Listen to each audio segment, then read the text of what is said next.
Hello दोस्तों, मैं विकास और एक बार फिर आपको स्वागत करता हूं आपके अपने यूट्यूब चैनल विकास राजपूत ऑफिशियल पर। दोस्तों 30 डेज़ हार्ड चैलेंज चल रहा है, जिसमें मैं आपको 30 डेज़ में यूपीपीएससी का सिलेबस कंप्लीट कराने वाला हूं। और अगर आप इस चैलेंज से जुड़ना चाहते हैं तो मेरे साथ आप भी तैयारी कर सकते हैं। मेरे साथ जो है आप जिस रूटीन को फॉलो कर सकते हैं और जितने भी मैं वीडियोस डाल रहा हूं उसको वॉच करके आप जो है मेरे साथ जुड़ सकते हैं। चलिए दोस्तों, इस वीडियो में जो है मैं बात करने वाला हूँ गवर्नर के बारे में। पिछली वीडियो में हमने वाइस प्रेसिडेंट, उससे पहले प्रेसिडेंट, अब गवर्नर। डिटेल में नहीं है क्योंकि डिटेल में मैंने प्रेसिडेंट वाले सेक्शन में आपको बता दिया है। इतना डिटेल में यहाँ पर कुछ चीज़ें जो छूट जाती हैं, कुछ एक्स्ट्रा हैं, वो मैं इसमें गवर्नर में बताने वाला हूँ। ठीक है जी। देखो, स्टेट एग्जीक्यूटिव होती है। एग्जीक्यूटिव मतलब ये होता है जो एग्जीक्यूट करता है, पॉलिसीज़ को लागू करता है, उसको एग्जीक्यूटिव बोलते हैं। ठीक है, तो ये जो गवर्नर है स्टेट एग्जीक्यूटिव की डेफिनेशन में आता है। स्टेट एग्जीक्यूटिव का एक पार्ट है।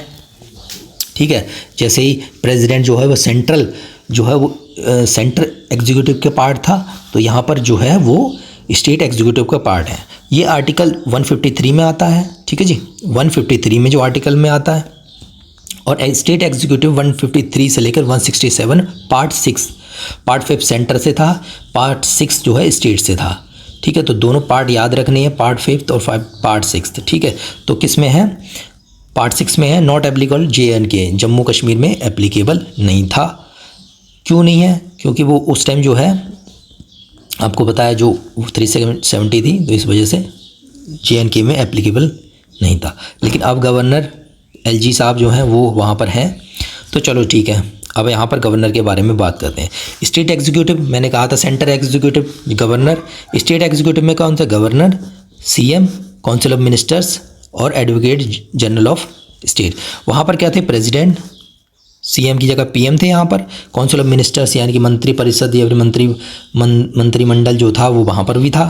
ठीक है, और यहाँ पर भी जो है काउंसिल ऑफ मिनिस्टर, वहाँ पर एडवोकेट, यहाँ पर है एडवोकेट जनरल ऑफ स्टेट, वहाँ पे अटॉर्नी जनरल ऑफ इंडिया था। ठीक है, चलो आगे देख लेते हैं।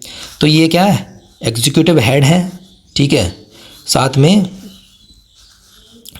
एजेंट के रूप में काम करते हैं, सेंट्रल गवर्नमेंट के एजेंट के रूप में भी ये जो है काम करते हैं। यानी कि डुअल रोल है, सेंटर के एजेंट भी होते हैं, दूसरे में executive head of the state भी होते हैं। ठीक है, 7th कॉन्स्टिट्यूशन अमेंडमेंट एक्ट 1956 में क्या कहा गया कि सेम गवर्नर फॉर 2 और मोर स्टेट, 2 स्टेट से या दो से ज़्यादा स्टेट्स के लिए एक ही गवर्नर हो सकता है।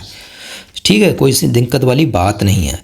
अगर ऑफिस में हैं तो क्रिमिनल प्रोसीडिंग नहीं हो सकती, लेकिन 2 महीने पहले आप नोटिस देंगे तो सिविल प्रोसीडिंग जो है, क्रिमिनल प्रोसीडिंग तो नहीं होगी लेकिन सिविल प्रोसीडिंग जो है गवर्नर के खिलाफ हो सकती है।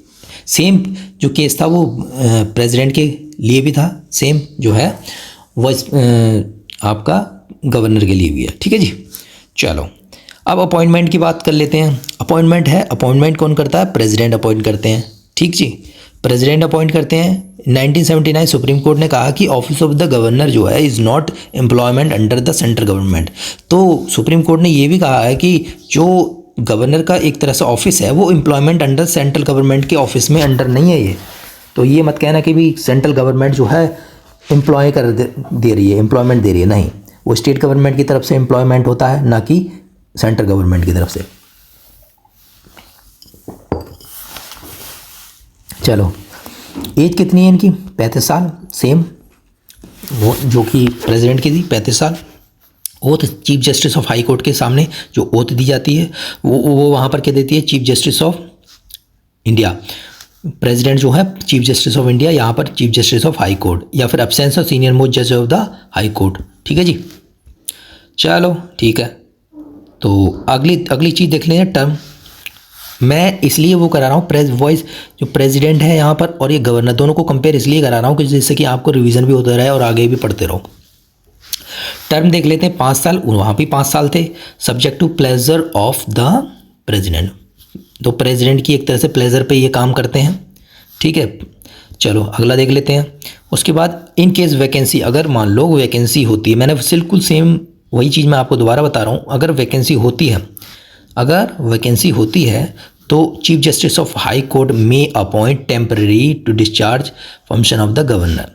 Chief justice of high court जो है टेम्परेरी अपॉइंट हो सकते हैं कि गवर्नर का फंक्शन को अपने निभाने के लिए, ठीक है। तो chief justice of high court, वहाँ पर बताया था मैंने वैकेंसी हो रही है तो वाइस प्रेसिडेंट, उसके बाद वाइस प्रेसिडेंट नहीं है तो चीफ जस्टिस ऑफ।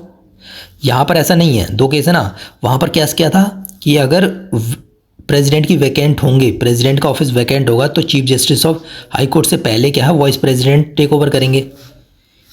ये नेट कैसे ख़त्म हो जा रहा है, सॉरी 1 मिनट रुकिए ज़रा। तो चीफ जस्टिस ऑफ वहाँ पर क्या करते हैं कि प्रेसिडेंट के केस में क्या था कि प्रेसिडेंट के केस में अगर वैकेंट होगा तो वाइस प्रेसिडेंट टेक ओवर करेंगे, अगर वाइस प्रेसिडेंट भी नहीं होंगे chief justice of high court करेंगे, चीफ जस्टिस भी नहीं होंगे सीनियर मोस्ट जजेस ऑफ हाई कोर्ट करेंगे। लेकिन इसमें क्या है कि अगर वाइस प्रेसिडेंट जो है वैकेंट होगी, जो गवर्नर वैकेंट होगी तो गवर्नर के बाद जो है chief justice of high court ही टेक ओवर करेंगे, क्योंकि यहाँ पर कोई वॉइस गवर्नर या फिर गवर्नर से नीचे ऑफिस कोई नहीं है। तो जो है chief justice of high court ही अपने आप को मे अपॉइंट टेम्परेरी, ठीक है, फंक्शन ऑफ द गवर्नर, ठीक है जी। अगली चीज़ ये है नॉमिनेट करते हैं 1/6 ऑफ द लेजिस्लेटिव असेंबली की जो MLCs होते हैं, आपको देखा होगा MLCs काउंसिल के जो मेंबर्स होते हैं, तो 1/6 of the member special knowledge पर अपॉइंट करते हैं। एक MLA एंग्लो इंडियन, लेकिन ये अब कैंसिल हो गया, एंग्लो इंडियन कोई भी नहीं है तो इसको काट देते हैं हम यहाँ पर। तो यहाँ पर लिखे पड़ा, ठीक है, जो कि हटाया गया 104 कॉन्स्टिट्यूशन अमेंडमेंट एक्ट के तहत, ठीक है। और दूसरी बात ये है, ये भी गवर्नर भी 5 साल से ज़्यादा जो है, जब तक सक्सेसर आने वाले जो गवर्नर है वो अपॉइंट ना हो जाए तब तक जो है अपने फंक्शन को डिस्चार्ज कर सकते हैं, ठीक है जी। अगला देखते हैं, प्रेसिडेंट के पास पावर है कि वो ट्रांसफ़र कर सकते हैं गवर्नर को appoint to a state to another, ठीक है, एक स्टेट से दूसरे स्टेट को में अपॉइंट कर सकते हैं। ऑन एक्सपायरी कैन रीअपॉइंट, दोबारा से जो है वो अपॉइंट भी कर सकते हैं सेम एज अदर स्टेट, ठीक है। तो एक तरह से एक ही स्टेट में या फिर दूसरे स्टेट में भी दोबारा अपॉइंट कर सकते हैं। तो दोस्तों ये था गवर्नर की पावर्स, और बाकी मैंने जो पार्डन वगैरह जो पावर्स थी वो मैंने आपको प्रेसिडेंट में समझा दी थी। जो कुछ चीज़ें थी जो मैंने अलग से बतानी थी तो आपको क्लियरिटी हो गई होगी। अगर आपको वीडियो पसंद आ रही है तो प्लीज़ वीडियो को लाइक और चैनल को सब्सक्राइब जरूर करें। चलिए दोस्तों, नेक्स्ट वीडियो मिलते हैं, तब तक के लिए जय हिंद जय भारत।